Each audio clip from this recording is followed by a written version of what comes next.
Sempre que a gente vê um filme, normalmente os vilões dão algum vacilo ou tem alguma fraqueza completamente idiota que acaba derrotando eles no final. E aí provavelmente você deve pensar, pô, com certeza eu derrotaria esse cara na vida real. Mas se eu te falar que existem vilões tão apelões que você não poderia fazer nada contra ele. E caso você queira saber quais são eles, fica aqui porque hoje vamos falar sobre 5 filmes com vilões completamente apelões que você jamais derrotaria. Então já pega o teu lanchão, maroto, porque tá começando mais um vídeo aqui no Em Resumo é Isso. Eles vão ter que pagar, Jason. Pelo que fizeram com você. Pelo que fizeram comigo. Mate eles por mim. Imagina aí que você vai acampar e do nada no meio do mato você encontra um caba com 2 metros de altura, que pesa mais de 100 quilos e é praticamente um zumbi imortal. É máfia! Sim, eu tô falando do Jason Voorhees, um dos maiores assassinos dos filmes slasher e que matou mais de 200 pessoas em todos os filmes de Sexta-feira 13. E só pra deixar a luta aqui um pouco mais justa, não vamos falar do Jason lá do sexto filme, que ele é literalmente um zumbi imortal e as suas chances iriam cair pra praticamente zero e você não poderia fazer nada. Afinal, lá mesmo com tiro, mesmo com facada, com qualquer coisa que aconteça com ele, o cara simplesmente se levanta e ele vai caminhando até você pra uma hora finalmente conseguir te matar. Fatality. Ah, tá, porra. Bora pegar aqui uma versão um pouco mais justa, que é o Jason lá de 2009, que ele é basicamente um humano normal. Porém, ele tem nada mais ou menos do que 2 metros de altura e pesa 120 quilos. Eita, porra. E mesmo com todo esse peso, o desgraçado ele ainda é ágil. E eu sei o que você deve estar pensando agora. Pô, se ele é só um humano comum, é só eu pegar um 38, dar um pipoco no coco dele que ele vai morrer. O problema aqui é que o Jason ele não dá brecha pra você reagir, porque ele é completamente silencioso, ele fica lá na intoca, até conseguir te emboscar. Fora o fato de que o Jason nesse filme aqui, ele é completamente esperto, cara, já que ele basicamente caça os humanos e ele até usa arco e flecha. Ele pode muito bem se esconder no meio do mato e te dar uma flechada no meio do nada. Diferente de alguns outros assassinos que eles começam a brincar com as vítimas deles, tipo o Fred Krueger, que começa a fazer aquela tortura psicológica antes de finalmente matar suas vítimas, ou até mesmo o Ghostface, ele dá uma de atendente de telemarketing que ele liga pra todo mundo oferecendo um plano de internet horrível. Alô, eu queria falar com o Antedemon. O Jason, ele é direto ao ponto, com ele não tem brincadeira. Se ele te viu, ele vai te matar. E ele vai dar aquele golpe certeiro que vai te incapacitar na hora, mano. Então, além de brutal, na teoria, nem tempo pra reagir você teria, cara. O que deixa você com a única alternativa de escapar do Jason, que é simplesmente não ir acampar em um lugar onde vários desaparecimentos e assassinatos aconteceram, porque evidentemente isso não é uma boa ideia. Seguindo a lista aqui, a gente tem um filme que talvez seja o menos conhecido, It Follows, vulgo Corrente do Mal, que conta a história da Jay, depois de uma noite romântica com um cara que ela conheceu no Tinder. Que safadeza é essa aí? Acaba contraindo nada mais nada menos do que um DST, um demônio sexualmente transmissível. Quero gozar. Agora deu cara aí mesmo, viu? Só que o cara que passou isso aí pra ela, ele não poderia ser tão babaca. Então ele amarra ela, mostra que esse demônio tá vindo de encontro pra ela e ele explica como é que ela pode se livrar desse demônio, já que ele tá indo atrás dela pra poder matar a Jay. E aí basicamente o que a Jay pode fazer contra ele é nada. Hein? Porque assim, ninguém além da Jay pode ver esse demônio. Ele não pode ser morto, ele não pode ser parado e ele não pode ser preso. E o mais sinistro aqui é que uma hora ou outra ele vai chegar até você. Quando ele chegar até você, basicamente ele vai fazer você um origami de carne. Uma das coisas mais sinistras e perturbadoras desse bicho aqui é que ele não consegue correr, ele vai até você andando. E apesar disso parecer uma vantagem, e realmente é, porque você vai ter mais tempo pra fugir dele, é muito perturbador a ideia de você pensar que uma entidade tá indo em direção a você andando e nada pode parar ela. E é claro, ao decorrer do filme, a gente sabe que existe uma maneira de você se livrar dessa maldição, que é passando ela pra outra pessoa da mesma maneira que você pegou. Sexo! Só que se essa outra pessoa que você passou a maldição morrer, esse demônio ele volta pra você e ele vai continuar te perseguindo. Então meio que não é garantia, porque a pessoa pode morrer e tudo pode começar novamente. E se você parar pra pensar, isso aqui não é viver, porque você vai viver a todo momento paranoico e um bicho feio vai aparecer do nada e só você pode ver ele e a qualquer momento ele pode te dar cabo, cara. Imagine você tá dormindo e do meio do nada aparece uma velha maluca te perseguindo e querendo quebrar o teu pescoço, cara. E Até agora, os vilões que a gente citou aqui na lista, eles aparecem de maneira física pra você. Mas e quando o vilão ele não aparece e ele é simplesmente uma presença? Uma voz torona. Sim, eu tô falando da Morte de Premonição, franquia de filmes muito famosa e que conta a história de várias pessoas que têm visões das suas próprias mortes e começam a tentar escapar delas, pra posteriormente serem perseguidos pela própria morte. E se o fato da gente estar aqui era o plano desde o começo?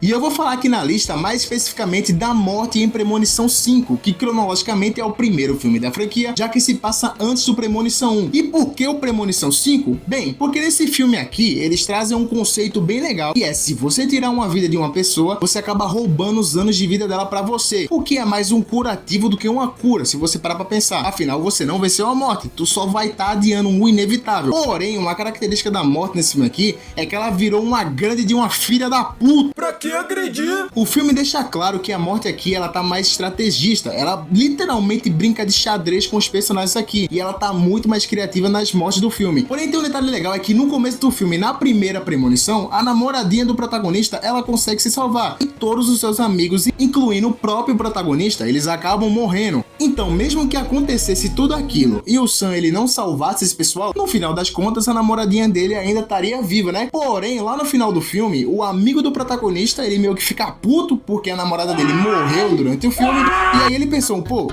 se eu não posso ter uma namorada, você também não pode namorar. Então, como a sua namorada, ela ia viver e ela não ia morrer lá no começo do filme, eu vou matar ela, tirar os anos de vida dela pra mim, e nós dois vamos ser dois solteiros.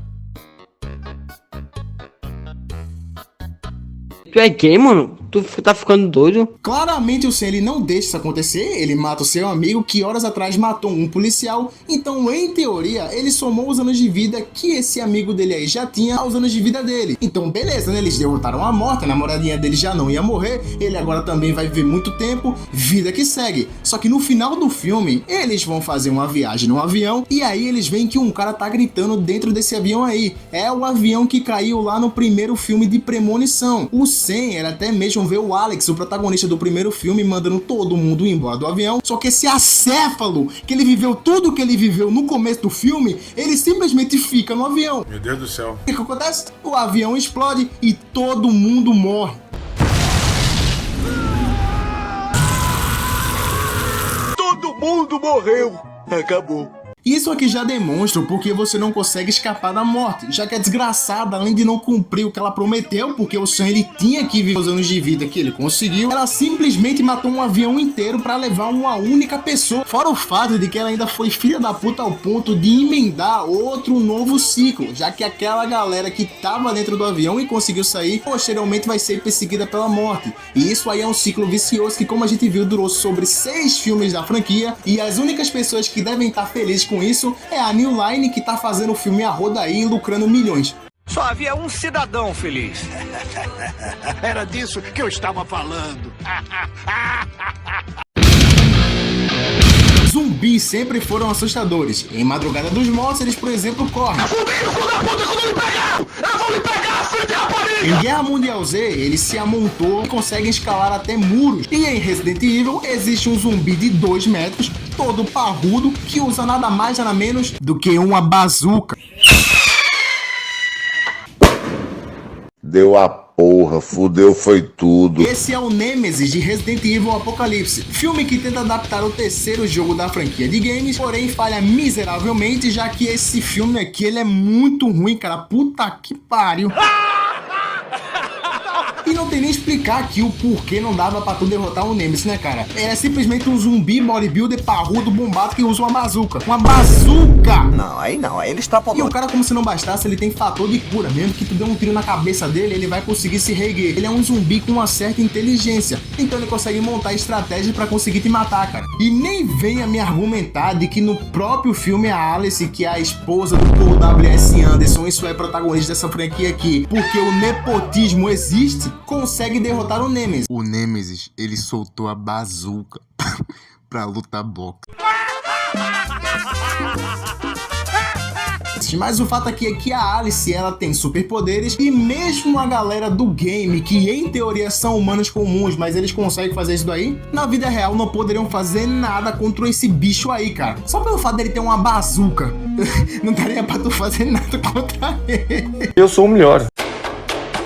Pra fechar a lista aqui, bora falar do vilão mais recente dos filmes de terror slasher, Art, o palhaço, um assassino sádico que simplesmente não sabe o que é a palavra limite. E sério, ele realmente não sabe o que é limite, tanto é que não vai dar pra mostrar em tela o que ele faz com as vítimas dele, porque senão, provavelmente esse vídeo aqui ele vai ser excluído.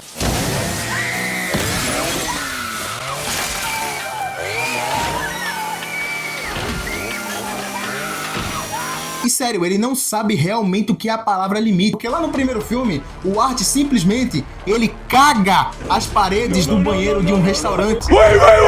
Me faz limpar mijo e bosta a 1h da madrugada.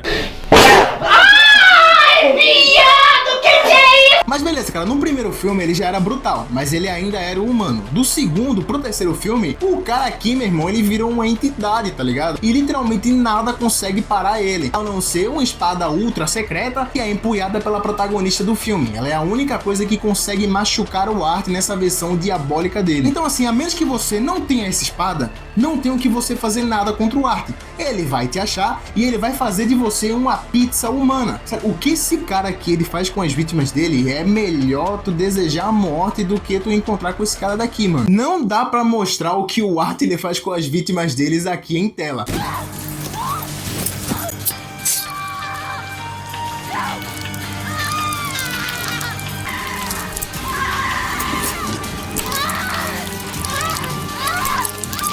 Olha aí como eu tô tremendo de medo. Eu entendo que o visual do palhaço é realmente muito legal, toda essa mímica deles parece que ele realmente consegue criar um ar de muito ameaçador quando ele aparece em tela. Só que chamar o filme de muito bom, aí eu já não chamo, cara, porque o filme ele é literalmente... Não, o filme é literalmente o Art fazendo steak tartar com os humanos. Literalmente, não tem mais história, tá entendendo? É só isso.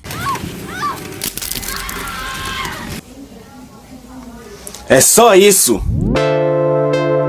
Então, pessoal, em resumo é isso. Me conta aí qual é outro vilão que é impossível de derrotar. Eu tô pensando até em trazer uma lista aqui sobre 5 vilões buchas que dá pra você derrotar com as mãos atrás. Se você concorda, deixa o like e comenta. Não se esquece de ver nossos outros vídeos. Tem um vídeo muito legal aqui de listas pra você ver. Tem a crítica de Pânico 7 que lançou recentemente. E tem nossas sagas aqui no canal que você também pode ver. Então é isso, pessoal. Se você gostou, deixa o like. Obrigado a todo mundo que tá comentando, deixando o like, se inscrevendo aqui no canal. Como diria aquele corvo do Pica-Pau, obrigado, amigo. Você é um amigo. E até a próxima, amigo.